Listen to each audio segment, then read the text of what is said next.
Welcome back, everyone, to the deep dive. Today's deep dive is going to be all about abundance. Abundance. Yeah, what it is, how it's been understood throughout history, all that good stuff. And, you know, um, you've given us all these incredible excerpts from John Randolph Price's book, The Abundance Book, Right. and some of his other writings, too. Yeah. So, sounds like you're looking to kind of get a grip on what abundance thinking is really all about, Yeah. and how it's evolved, and even maybe see if you can pick up a few tips and tricks to apply to your own life. Yeah, I think those are all good points. It's something that, this whole quest for abundance, it's something that really resonates across cultures and across time. Hmm. And these excerpts give us a good look at, how people have thought about this throughout history. Yeah, I love that. I love that. Before we even crack open Price's book, I think it'd be good to set the stage a bit. Okay. You mentioned, this idea that abundance isn't always about money. It's not always about material wealth. I mean, that's fascinating to me. Absolutely. If you look back, say, to the ancient mystery schools, Okay. they saw abundance as like an inner harmony, a state of being spiritually fulfilled. Hmm. And money was just kind of a symbol, an outward expression of that state. So it's like they were tapping into some sort of invisible energy, Yeah. right? Like what Price calls the source within. Yes, exactly. They believed that if you mastered your mind and your emotions, Yeah. that was the key to unlocking abundance. And what's interesting is that that idea is still very relevant today. If you think about it, I mean, how often do we kind of get in our own way Totally. with these like limiting beliefs? Oh, yeah. And we're blocking abundance without even realizing it. It's like we're our own worst enemies. Exactly. Wow. So, but this focus on inner abundance, I mean, that didn't last forever, did it? It didn't. Around the 2nd century AD, things started to shift a little. Yeah. Instead of focusing on the individual and their power, the focus shifted towards external authorities. And you saw the rise of institutions like the church, which really started to focus on material wealth as the main measure of abundance. So it's like a pendulum swinging back and forth, right? Mhm. From inner wealth to outer wealth. Exactly. Fascinating how these ideas, they ebb and flow over time. So let's get to John Randolph Price in his book. It seems like he's kind of trying to, bring things back to that source within idea. Absolutely. What do you think? He's like a modern voice in this whole conversation about abundance. He draws on both new thought ideas and also those ancient wisdom traditions that we were just talking about. And he defines abundance as an all-sufficiency of supply. Okay. So it's not just about money, but like this fullness, this sense of having everything you need for a truly fulfilling life. And he's very clear that the source of all this abundance, it's not something outside of you. Yeah. It's internal. Right. It's about aligning yourself, your consciousness, with that source within, whatever you want to call it. Mm-hmm. God, the universe, the divine presence. He argues that your outer world is basically a reflection of your inner world. So your thoughts, your feelings, they shape everything around you, including your finances. Wow. So that kind of leads to a very important question. How do you cultivate this inner abundance? And that's where Price introduces his 40-day prosperity plan. Okay, now I'm intrigued. It sounds like some sort of mental boot camp, right? Yeah. To get us in the abundance mindset. Yeah, that's a good way to put it. What's at the core of this plan? So it involves meditating daily on specific affirmations, really shifting that focus away from seeing money as the source. Okay. And recognizing that source within. And it also emphasizes practicing gratitude and generosity. Okay, so far so good. But here's something that comes to mind. I'm sure you've thought about this too. What about those times when you're really struggling financially? Like really struggling. Does Price address that at all? He does. He acknowledges those challenges, Yeah. but he stresses that it's so important not to give those situations power. Mm-hmm. So instead, he encourages focusing on the abundance that you already have within yourself. Okay. And trusting the process of aligning with that source. That makes sense. There's this part in the book that really caught my eye. It's the section on you are your own money.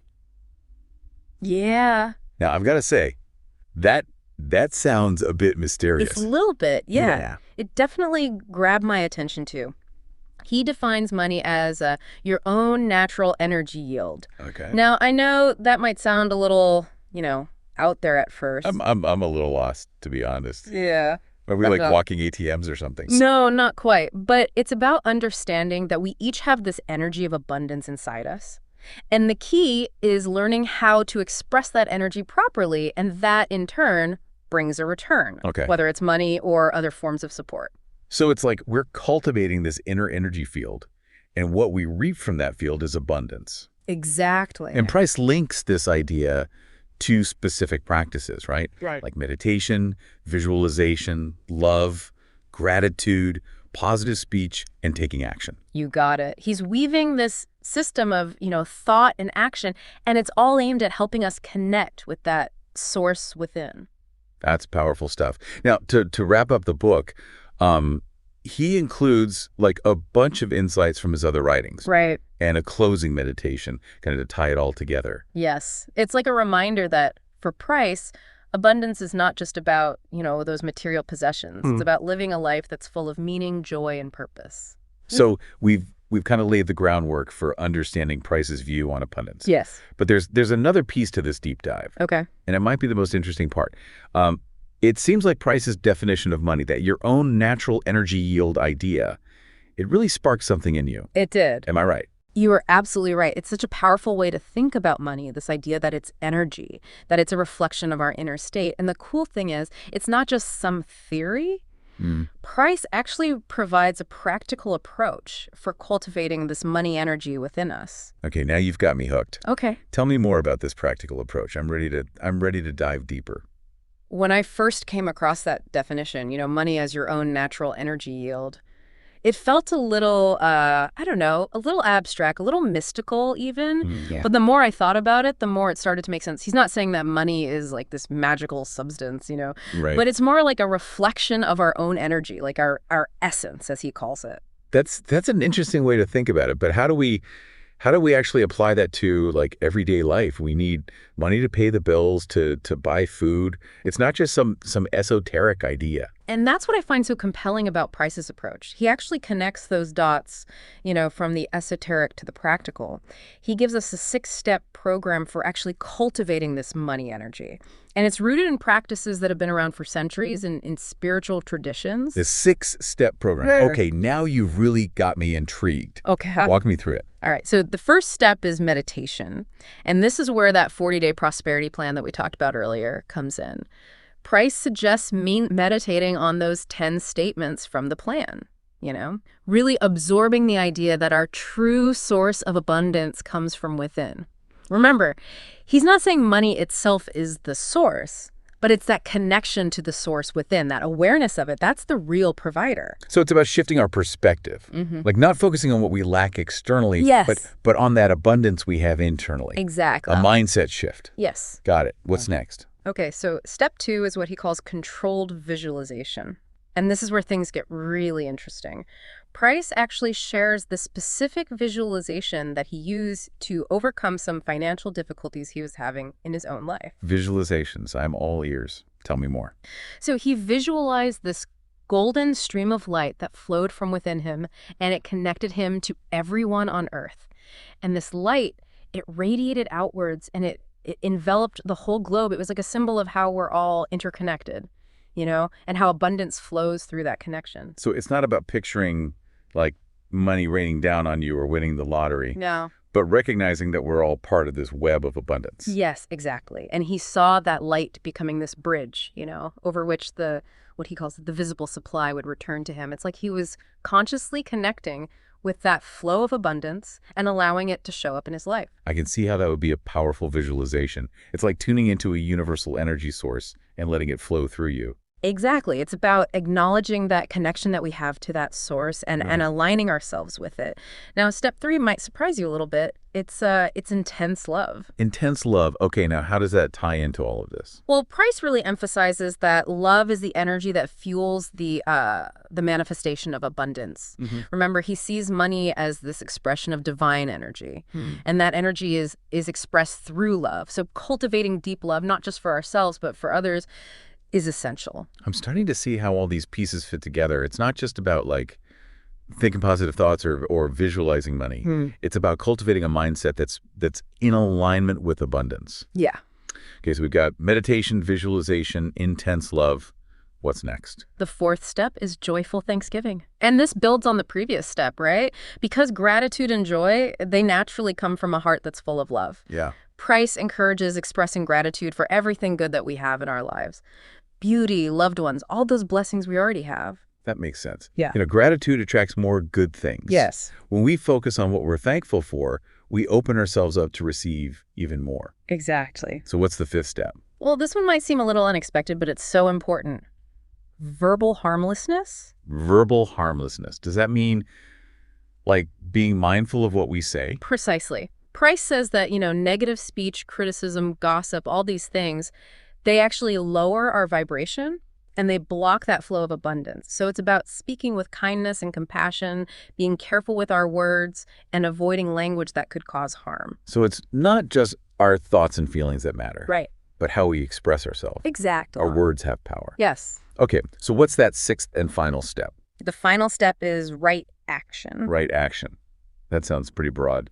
What exactly does Price mean by that? Well, he's talking about living in a way that's aligned with our highest good, So it's about maintaining order in our lives, listening to our intuition, taking inspired action, accepting our responsibilities, and acting with grace and poise and serenity. So it's about putting those intentions into action, Yes. in a way that supports our well-being and just living authentically. Yes. And a key part of that right action is sharing our abundance with others, giving back to the world in a way that's joyful and generous. So it's not just about hoarding wealth for ourselves, No.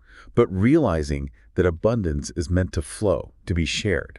Mm. The more we give, the more we receive. You got it. It's this beautiful cycle of giving and receiving. And when we align ourselves with that cycle, we create such a powerful force for good in our own lives and in the world. So Price is really saying that true abundance is an inside job. Yeah. It's about cultivating this mindset and a way of being in the world that connects us to that infinite source of abundance within. Exactly. And the best part is he doesn't just leave us hanging with these ideas. He gives us actual tools and practices that we can use to cultivate that inner abundance. This is really mind-blowing stuff. And what's even more amazing? It's that Price isn't alone in this idea of money as energy. Right. He quotes a lot of other thinkers and spiritual teachers who share a similar perspective. Yeah.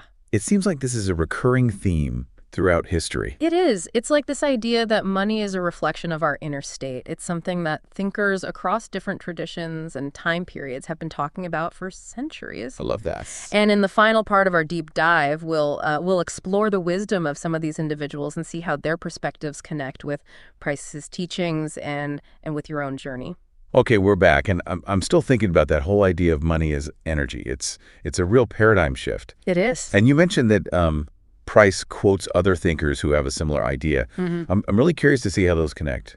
Yeah, it's like he's brought together this symphony of ideas about abundance, right? He quotes people like Emerson, Okay. Annie Besant, Charles Fillmore, Annie Rex Millett, Ernest Holmes, even Edgar Cayce. And they all touch on this idea of money as a reflection of our inner state, each one adding their own unique perspective to the conversation. So it's like a chorus of wisdom, right? We're all singing about abundance. What are some of the common threads you see? Like the key takeaways from all these different perspectives? Well, one thing that really jumps out is the focus on consciousness. Like consciousness is the key to abundance. Yeah. Emerson, for example, he said, man was born to be rich or grows rich by the use of his faculties, by the union of thought with nature.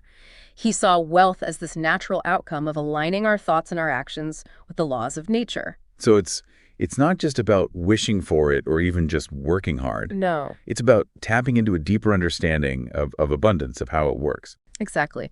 And Annie Besant, she was a prominent figure in the Theosophical Society. She echoed that idea. She wrote, "The world, with all its beauty, its happiness and suffering, its joys and pains, is planned with the utmost ingenuity in order that the powers of the self may be shown forth in manifestation." So she saw abundance as a way to express our potential, our true selves, in the material world. So it's not about chasing material wealth just for the sake of it, Right. but using it as a tool for growth and creativity and really expressing who we are at our core. Yeah, I love that. That's a great way to put it. It's about aligning with a bigger purpose.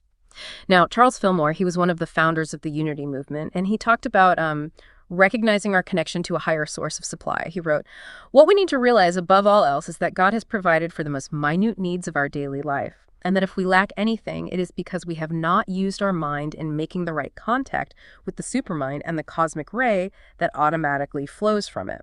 Okay, so to simplify, he's saying that we have access to this unlimited source of abundance, but we need to use our minds to tap into it. Right. It's like making a connection, toning into that frequency. Exactly. And Annie Rix-Millets, she was another Unity teacher. She addressed a fear a lot of people have around wealth. She wrote, "Worldly riches have been feared, despised, condemned, and even hated by spiritual aspirants because of ignorance of how to be in them and yet not of them, how to possess them and not be possessed by them." So she saw the challenge as finding that balance, not rejecting wealth, but also not letting it control us. It's about having a healthy relationship with money, Yes. not letting it rule our lives. Okay, what else? Well, Ernest Holmes, he's the founder of religious science. He put it this way. He said, "Prosperity is the outpicturing of substance in our affairs. Everything in the universe is for us. Nothing is against us. Life is ever giving of itself. We must receive, utilize, and extend the gift. Success and prosperity are spiritual attributes belonging to all people, but not necessarily used by all people." So he's saying prosperity is like a natural part of the universe. Yeah.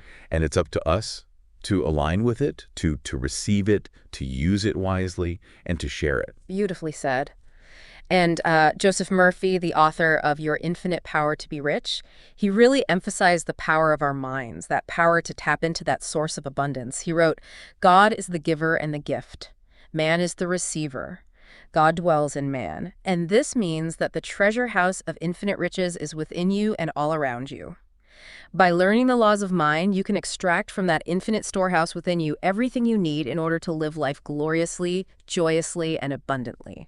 So it's not enough to just wish for abundance. Right. We need to understand how it works. Yeah. And use our minds to work with those principles. Exactly. And Emmett Fox, author of Alter Your Life, he said something similar. He wrote, "Refuse to tolerate anything less than harmony. You can have prosperity no matter what your present circumstances may be. Man has dominion over all things when he knows the law of being and obeys it. The law gives you power to attain prosperity and position without infringing the rights and opportunities of anyone else in the world." He's saying we all have the potential for abundance, but we need to understand the laws that govern it, and align ourselves with those laws. Exactly. It's about working with those laws, not against them. Right, right. Okay, keep going. Who else?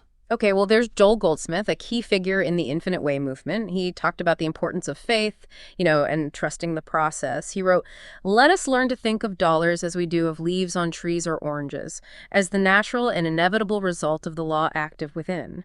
There is truly no need to be concerned, even when the trees appear to be bare, as long as we are conscious of the truth that the law is even now operating within to bring forth fruit after its own kind." That's a beautiful analogy. It reminds us to trust that the principles of abundance are always at work, even when we can't see immediate results. Right.